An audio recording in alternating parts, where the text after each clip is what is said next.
6 फरवरी 2022 ऐसा दिन जब हर म्यूजिक लवर, हर भारतीय की जिंदगी में एक अजीब सा खालीपन पसर गया। हमारी अपनी लता जी नहीं रही, लता मंगेशकर, लता दीदी। 93 साल की उम्र में उन्होंने अपना कर्मयोग पूरा किया। अब हम योग इसलिए कह रहे हैं क्योंकि अपनी पूरी जिंदगी, अपनी पूरी लाइफ, पूरा जीवन उन्होंने संगीत को समर्पित किया।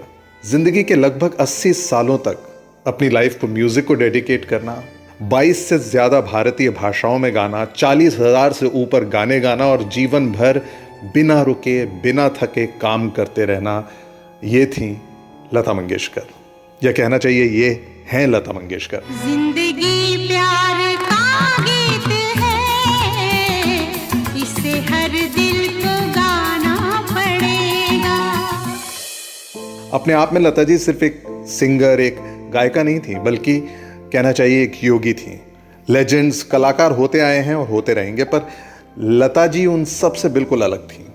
कलाकारों को पुरस्कार, अवार्ड से जाना जाता है, पर लता जी के लिए अवार्ड्स मिलना मतलब सूरज को दिया दिखाने वाली बात थी। लता जी को अवार्ड मिलने पर उस पुरस्कार की गरिमा बढ़ जाती थी। उस पुरस्कार को गर्व होता था कि पुरस्कार लता जी को दिया गया है। सबसे बड़ी बात यह है कि लता जी का जाना करोड़ों परिवारों के लिए ऐसा है जैसे उनके अपने परिवार से कोई चला गया है। ऐसे बहुत ही कम लोग होते हैं जिनको देखे जाने बिना फिर भी वो हमारी रोज की जिंदगी का हिस्सा होते हैं, और लता जी उन विरले कलाकारों में से थी। खुशी हो, गम हो, कभी देश की बात हो, रोजाना जिंदगी की बात हो, जीवन का हर रंग, हर मूड में रोज लता जी का हमें गाना कहीं ना कहीं सुनाई देता जरूर था। और लता जी को हम ठीक वैसे ही जानते हैं जैसे हम अपनी माँ को, अपने परिवार के किसी सदस्य को जानते हैं।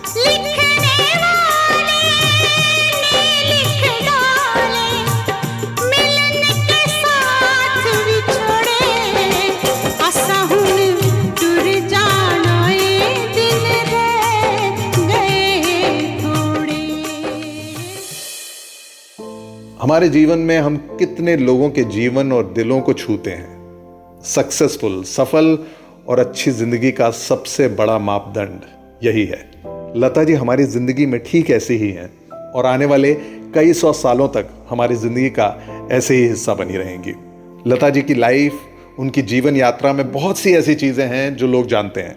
हमने सोचा क्यों ना आपको कुछ ऐसी बातें बताएं उनके बारे में जो शायद आपने कभी न सुनी हो, ना आपको मालूम हो। लता जी की लाइफ और उनकी अचीवमेंट्स को हम यहां पर सेलिब्रेट कर रहे हैं क्योंकि हमारा मानना है लता जी हमेशा हमारे बीच में मौजूद रहेंगी। मेरी आवाज़ ही पहचान है,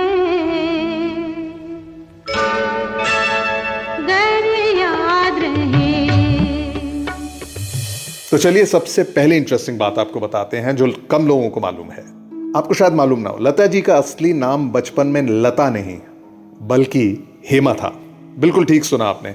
लता जी के पिता दीनानाथ मंगेशकर खुद एक जाने माने संगीतकार थे और 1930s में जब वो म्यूजिकल ड्रामा करते थे उसमें एक कैरेक्टर लतिका के नाम पर लता जी का नाम रखा गया। सुनिए दूसरी इंटरेस्टिंग बात लता जी के बारे में। लता जी गायिका बनेंगी इसका आभास उनके पिताजी को कैसे हुआ, इसके पीछे घटना है। लता जी 5 साल की थीं और खेल रही थीं। लता जी के पिता पंडित दीनानाथ मंगेशकर जी अपने एक साथी के साथ, अपने शागिर्द के साथ किसी म्यूजिकल प्ले की तैयारी कर रहे थे। उन्होंने अपने शागिर्द से रियाज करने के लिए कहा और वहां से उठकर कुछ और काम करने चले गए। गाना एक राग पर बेस्ड था और शागिर्द ने वो राग गलत गाया। उस वक्त 5 साल की लता जी जो वहीं पे खेल रही थी, उन्होंने शागिर्द को बताना शुरू कर दिया कि वो गलत गा रहे हैं और सही राग लता जी ने, उस 5 साल की बच्ची ने उस वक्त गा के बताया।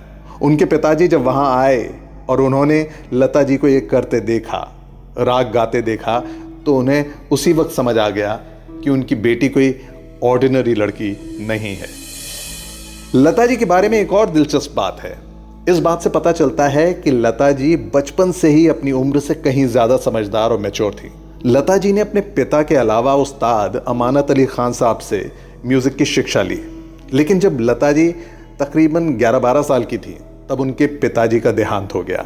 13 साल की कम उम्र से उन्होंने प्रोफेशनली गाना शुरू किया और 1942 में अपना पहला गाना रिकॉर्ड किया। पूरे परिवार और भाई बहनों की जिम्मेदारी लता जी पर आ गई। एक बच्चा जिसका बचपन खत्म नहीं हुआ था, समय से पहले बड़ा हो गया।